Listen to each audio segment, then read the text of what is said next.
voici dans l'Ain, à Sainte-Olive. En 2001, David, alors âgé de 22 ans, a donné naissance au café Dagobert. Malgré l'insuccès du bio à cette époque, David campe sur ses convictions et se lance dans une production respectueuse de la nature. Il nous raconte son parcours. Quand j'allais proposer mon café bio à un magasin bio, il n'y avait pas de souci. Quand j'allais proposer mon café bio à un restaurateur, je ne lui disais même pas qu'il était bio.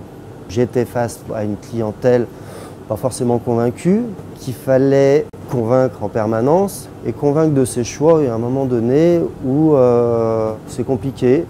Aujourd'hui, par contre, ils y sont sensibles. Il y a 15 ans en arrière, les restaurateurs, le bio, ils ne savaient pas forcément ce que c'était, ne voulaient pas forcément en entendre parler et ils n'étaient pas convaincus. On a été certifié 100% bio en 2007.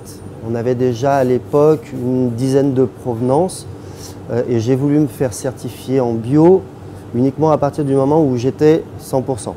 Après, on a été certifié équitable sur plein de filières, de types de labels différents. Aujourd'hui, on certifie nos filières que l'on crée en amont en faisant du sourcing. On est les seuls torréfacteurs de France à faire du café Déméter et certifié biodynamie. Et même ici, on respecte la biodynamie, c'est-à-dire que ce café va être torréfié en premier, c'est-à-dire que l'intention qui est donnée par la personne qui va torréfier ce café va être transmise au produit.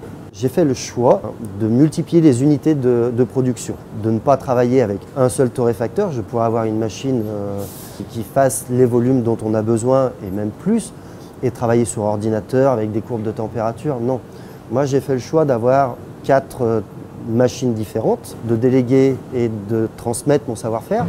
On travaille sur des machines sur lesquelles il n'y a aucune courbe de température et que c'est la personne, l'opérateur qui est derrière, qui juge en fonction de son humeur, en fonction du temps qu'il fait dehors, en fonction de l'humidité, en fonction de toute son intuition, de tout son corps, de toute son âme. Je pense que ça se transmet au produit.